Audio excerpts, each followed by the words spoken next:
Good evening, Europe. This is CFS Eurovision here, and welcome back to the first video discussing Eurovision for a while.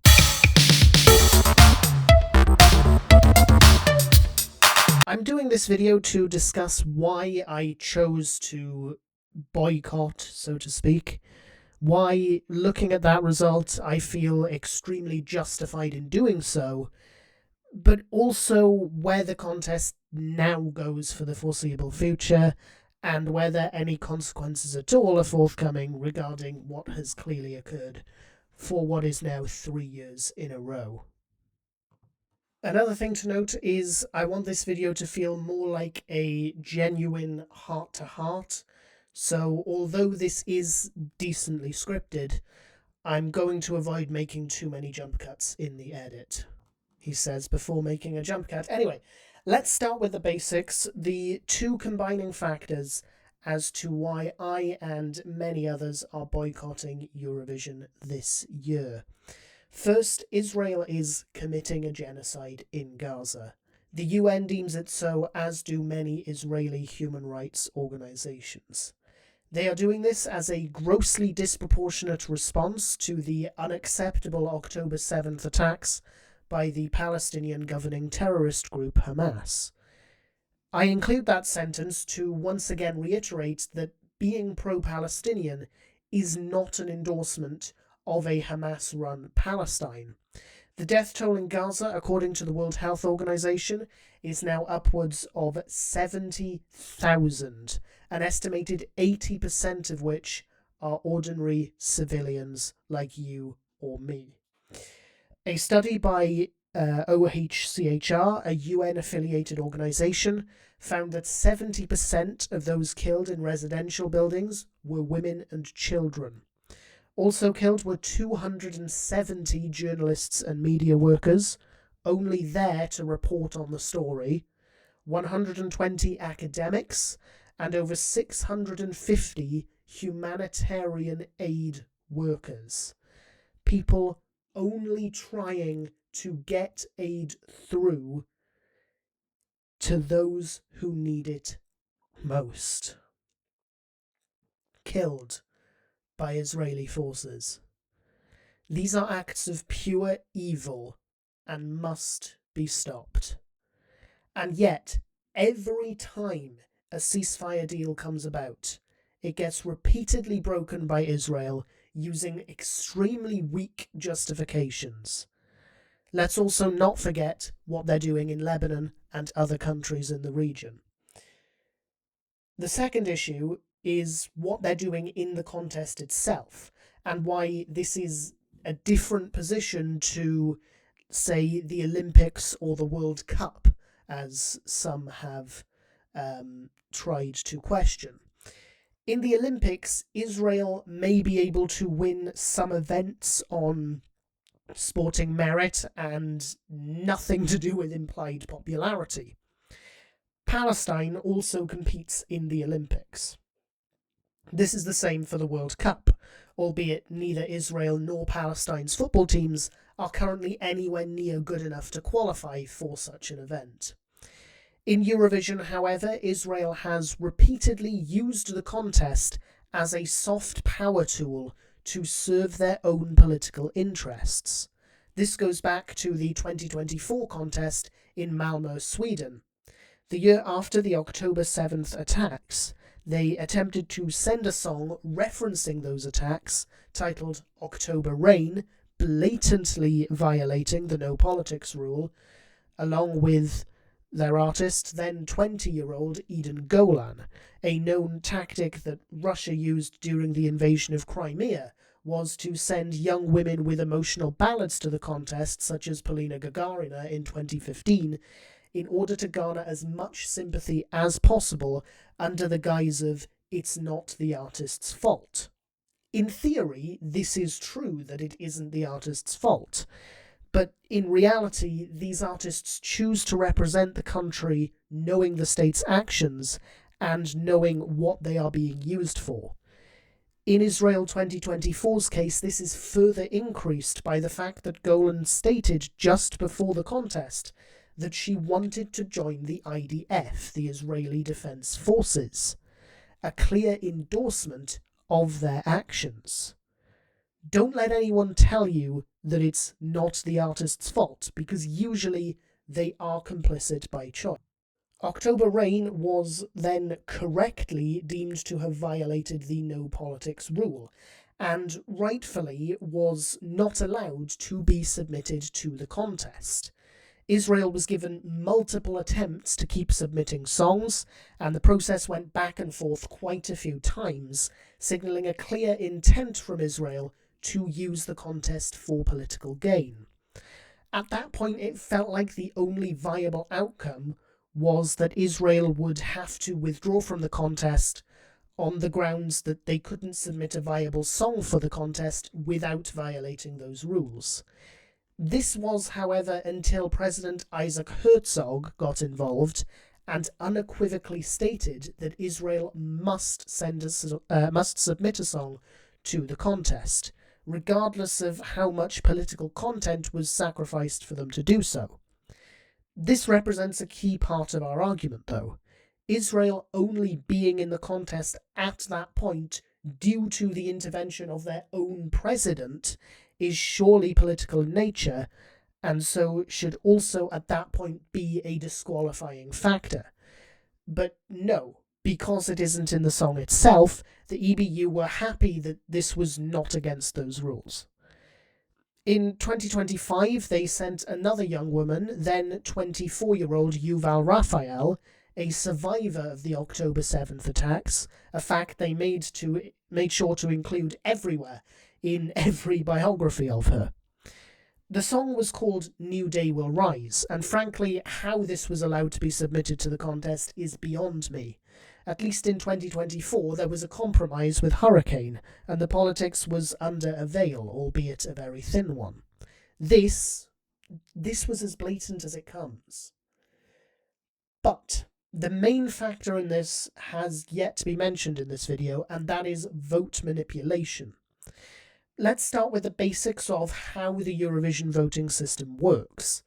Just like in the juries, each country awards 12, 10, and 8 down to 1 points for the 10 countries that receive the highest amount of votes in their televote. Those points are then all added up and given to the countries in bulk in the final portion of the voting sequence at the end of the show. Now, this system is very difficult to vote tactically in, because you've got 24, 25 other options, and so the pro votes will always win out over the anti votes. This is before you consider winning chances, but often before you consider how disputed those tactics are in terms of just which tactics one uses. For example, in 2024, is the tactical vote for Switzerland's Nemo in order to back up the jury decision, or is it for Baby Lasagna and Croatia in order to try and beat Israel in the televote itself? This is a question for which different people will have different answers, already halving the impact of any tactical vote against a country. Let's also discuss exactly what the rules are regarding how you vote at Eurovision. To do this, I'll ask those of you in the know a simple question. How many times can a person vote at the Eurovision Song Contest? Most will answer, from the past few years, 20 times. But this isn't strictly speaking true. It's 20 times per payment method. For example, if you're calling, it would be 20 times per phone number, for which you just need to change a SIM card. If voting online, it's 20 times per credit or debit card, a system you can clearly manipulate by opening more than one account. An icon of the Eurovision YouTube space, ESC Gabe, did a video in which he went into detail about roughly how much this would cost to rig the contest, and he came up with the figure of €755,144. That's a surprisingly small number, I'm sure most will agree, which brings me to a main point that I want to emphasize when explaining my views here. This is an easy system to manipulate, and so regardless of what Israel is doing right now, this can be done by any country, anyone at all. So theoretically, an even worse country, let's say a Russia or similar, could come into the contest and completely rig it in this manner. The other factor in why Israel's televote at the contest is not organic and certainly far from apolitical is advertising. In 2024 and 2025, a slew of advertisements popped up all over social media feeds surrounding the contest, featuring the Israeli act giving their number in the running order and emphasizing that you can vote 20 times. This is something that occurred in multiple languages. I hazard a guess that the casual portion of the viewership of this video were unaware that you could vote 20 times for the same act at the contest, meaning Israel's voters are therefore more mobilized than most others. In 2024, this was accompanied by several billboards outside Israeli embassies, and in all of the last 3 years, pro-Israel politicians encouraging the voting behaviour through their posts on social media. Tell me again that this isn't political. Now, YouTube has a built-in feature of its advertising methods called the Google Ads Transparency Center, where you can actively look at who funds the adverts. Viewer, it wouldn't exactly surprise you to know that these advertisements in 2024 and 2025 were directly funded by the Israeli government's advertising agency. Tell me again that this isn't political. All of the above factors lead to obviously high televote scores for Israel. 323 points in 2024 and 297 points in 2025. This small difference brings me to my next point, which is how you can tell at surface level whether or not the support is organic.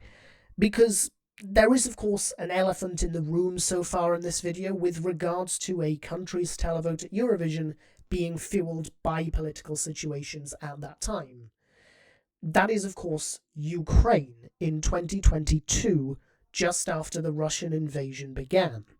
Kalush Orchestra received a record 439 points, a number of points that, due to the lower amount of participating and therefore voting countries, is no longer currently possible to achieve.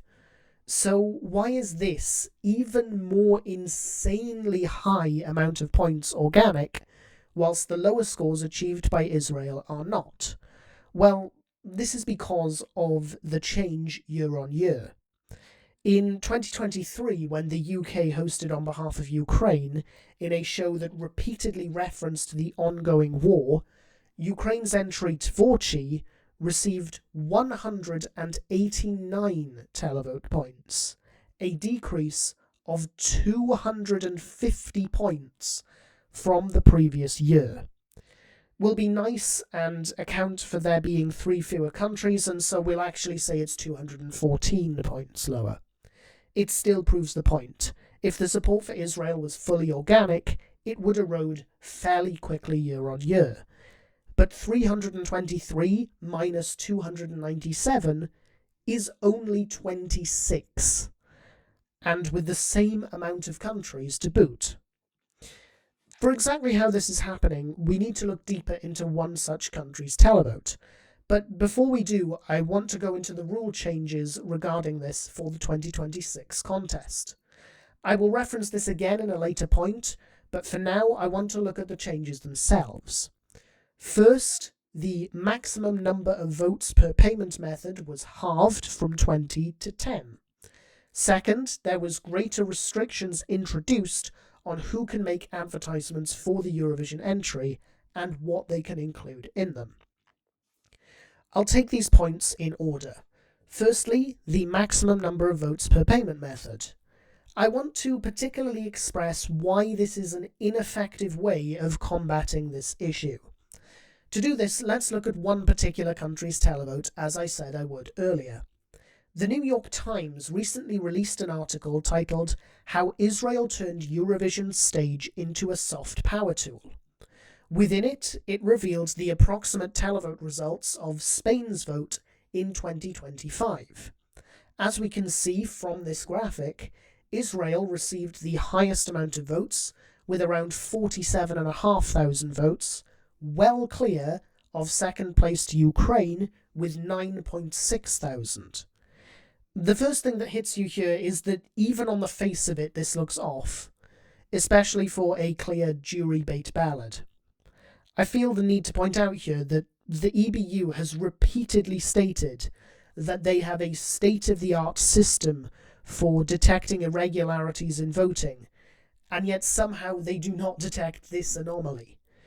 The second thing is how small those numbers actually are, and it shows just how few people actually vote when they watch these shows, and how easy it is to manipulate in that regard.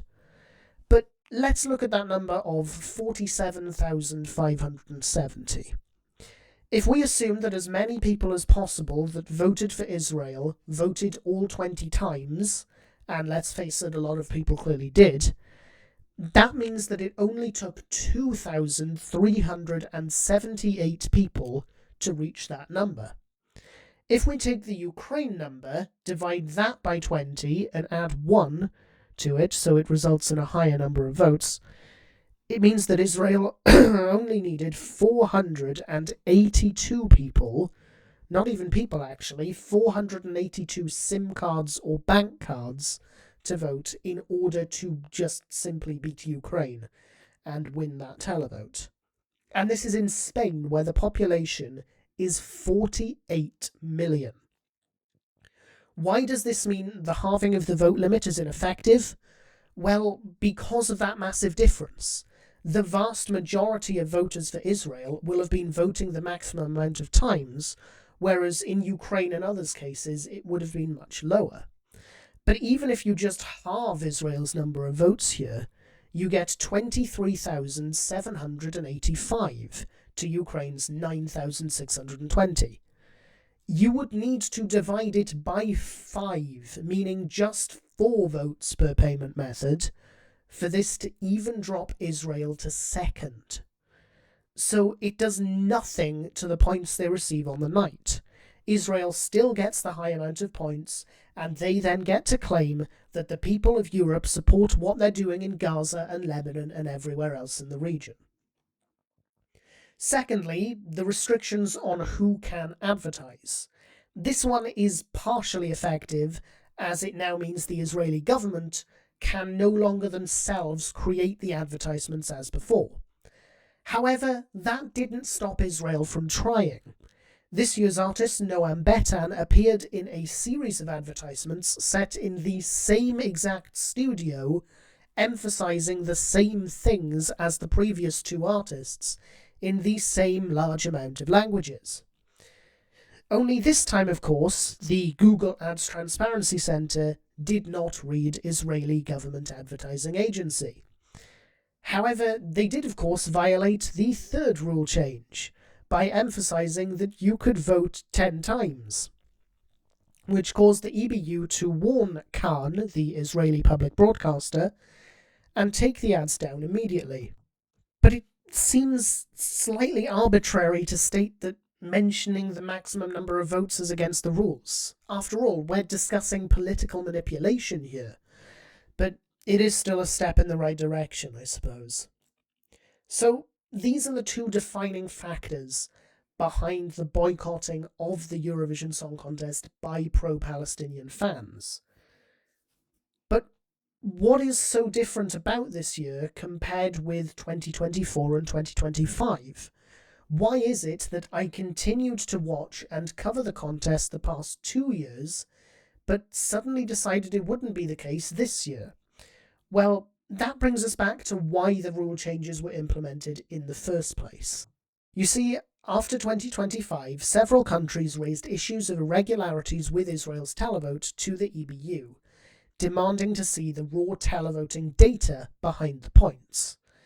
This didn't eventually happen as far as we're aware, but what did happen was an investigation as to how Israel was achieving its improbably high televote scores. This, unsurprisingly, found the government-funded advertising campaigns and the repeated emphasis on the maximum number of possible votes. So they came back with this refreshed package of rule changes to the contest's voting, and brought it to the General Assembly in December last year, along with the potential prospect of removing Israel from the contest entirely. However, what happened at the General Assembly was not a vote on the rule changes, nor was it a vote on Israel's participation in the contest, but instead both at the same time. So those who voted yes were voting to approve the rule changes and Israel's continued participation in the contest, whereas those who voted no were not only voting to remove Israel from the contest, but not to implement the rule changes. As I mentioned earlier, and indeed as I mentioned in my video in December following that vote, the fact is that nothing can stop a country acting in a worse way than Israel with regards to these voting procedures. Therefore, the rule changes are necessary in order to stop any country, not just Israel. As such, Israel's participation should be treated as a separate issue to any rule changes. But of course, the EBU had made their bed and chose to lie in it, instead of removing the bedbugs that remained. 5 countries, of course, boycotted the 2026 contest.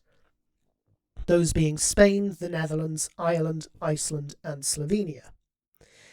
I truly believe that in 2024, before Herzog got involved, the EBU was trying to achieve a mutually agreeable outcome of an Israeli withdrawal from the contest, whereby Israel can martyr itself by claiming anti-Semitism or whatever excuse they wanted to come up with, whilst the EBU can portray the narrative that they were just enforcing the rules of the contest. But when Herzog got involved, that changed, and they couldn't find grounds within the rules to get them out of that year's contest. When they came 5th that year, we all got complacent and thought, well, even at their strongest, they couldn't win, so it'll be fine. When they came 2nd in 2025, alarm bells started ringing again, but the EBU couldn't turn back on the narrative it had then chosen, that Israel should remain in the contest because they haven't broken any rules, and it's an apolitical contest, so events in Gaza shouldn't come into it. By ensuring that the December 2025 vote was twofold, the EBU could make sure that opposition was fragmented, and those who voted no would do so in the knowledge that they were also voting for the system to continue to be easier to manipulate, whilst those who voted yes were putting their name to a mandate for Israel to continue in the contest. The thing that put it into perspective for me was the live stream afterwards by Alicia Michelle, who is an amazing Eurovision YouTuber and sadly hasn't posted on her channel since. Now, whilst she didn't say exactly what I'm saying now, it did make me realise what I needed to realise, and form the reason why I boycotted this year, and why this year is different to those that came before it. The fact is that the main reason I was not boycotting, despite being clear that Israel should not be participating, was the idea that Israel winning the contest would kill the contest or come close to doing so. And so by boycotting, I would be leaving it in the hands of chance as to whether or not I had a contest to go back to afterwards. But that principle is in itself conditional. The contest is only worth fighting for if the contest also fights for itself. By making the vote on Israeli participation conditional on the acceptance or rejection of the rule changes, the EBU proved that there was no way they were going to uphold their end of that. They showed they were willing to let the contest face the consequences that day. If those at the top are repeatedly willing to allow that to happen and make the only way to stop that conditional upon other factors, then I cannot in all conscience continue to fight for a contest that doesn't want to be saved. So what happened on Saturday the 16th of May 2026? Well, Israel finished second again, though this time the balance was more even between jury and televote, despite it not really being a ballad this time, but it was beaten by Bulgaria's Dara with Bangaranga, which finished quite a way ahead of it. This is a weird result from what we can make sense of it, but there are two different ways of thinking about this. Firstly, Israel finishing second is one of the best scenarios here, because it emphasises the threat to a huge extent, whilst also Israel not winning means the contest's future is not under threat and is likely to continue for another year.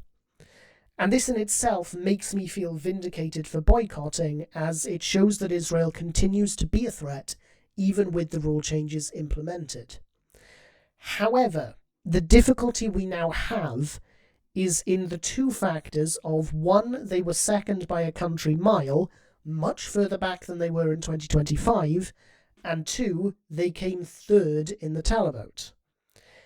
This confuses the issue quite a lot for us because, of course, it's the televote they've been manipulating the whole time, not the jury. The threat of Israel winning has not gone away, but it has concerningly taken a different turn, as the juries are no longer preventing them from doing so. This may be partially because, as Bernardo from Wee Wee Blogs pointed out, pro-Palestine jurors may themselves have boycotted.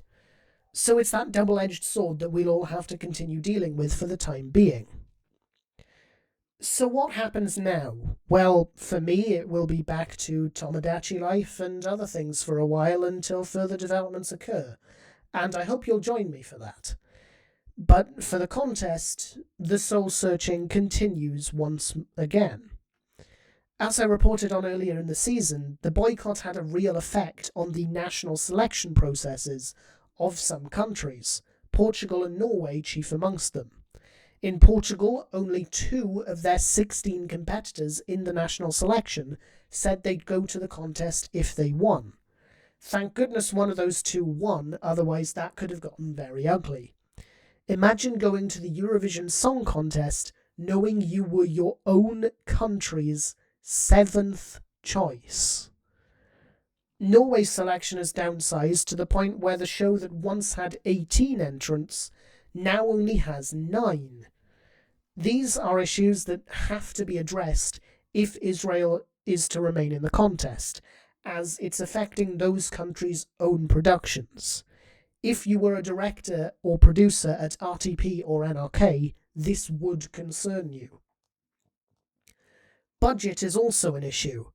We know from the statements upon their returns that the EBU financially helped Romania and Bulgaria to return to the contest in order to make up the numbers lost by the 5 withdrawn countries. This likely means that despite 35 countries competing this year, the financial effect of the boycott and the help to Romania and Bulgaria means the money going in was closer to the ordinary amount from 33 countries, 4 less than in 2025. Moldova are a slightly different case, as we knew they were already going to return regardless of anything else that happened in between contests. The knock-on effect of that is twofold. First, there will come a time in the near future where Romania and Bulgaria will have to leave us once again because the EBU can't afford to help them forever. But second, the participation cost for the remaining countries will have to rise. This could be where we lose more countries, Montenegro likely chief amongst them. And the financial death spiral continues until the 5 withdrawn countries return.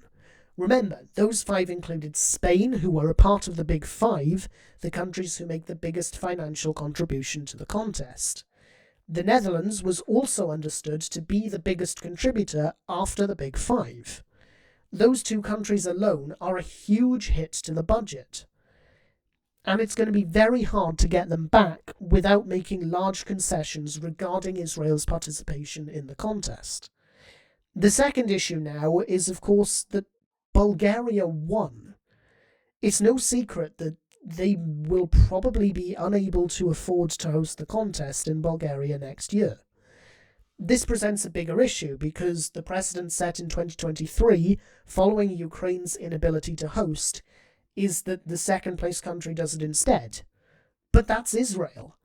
And even I highly doubt that the EBU is so ignorant as to host the contest there by choice. So, do we go down the list again, or do we just let Bulgaria themselves choose? This will be an interesting conversation over the coming months. Hilariously, if we go down the order, the next one is Romania. They definitely also can't afford it, which means we end up with Australia. They can't host it for obvious reasons, which means we finally land on Italy, who hosted with a broken stage last time. Sure, why not? The bottom line is this. Israel's continued participation in the contest has negatively affected multiple boycotting and remaining countries still also in the contest. The manipulation of the voting continues to remove high amounts of available points from other countries. The controversial way in which they use the contest as a soft power tool means that many fans, artists, jurors, and broadcasters now feel uncomfortable in the space they once used to love and enjoy.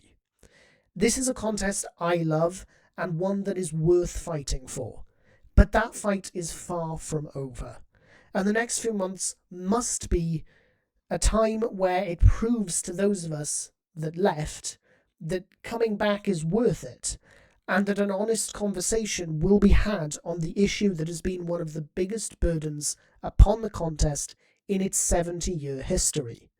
And speaking of 70 years, it really showed in the low quality of interval acts the show was able to acquire on its 70th anniversary that very few people actually still want to be associated with the contest in its current form. In the coming 12 months, I will make a decision on whether or not to return to covering the contest in 2027. But that decision will depend on what happens next. If we cannot have that honest conversation, if the contest cannot prove that it will do its part in defending itself against its biggest threat, then I and many others will continue to stay away. This is not to say that boycotting was the only option, and I once again reiterate that I will never think less of those who chose to stay, no matter how vindicated it appears I and those who left are right now. I will never think any less of those who chose to stay. That is it for this video. Hopefully that clarified a few things and gave you a fair indication of what my thoughts are and what the next few months ideally should look like for the future of this contest. If you liked it, give it a like, share, comment, subscribe, all that good stuff, and I'll see you in the next, hopefully less serious video. Goodbye.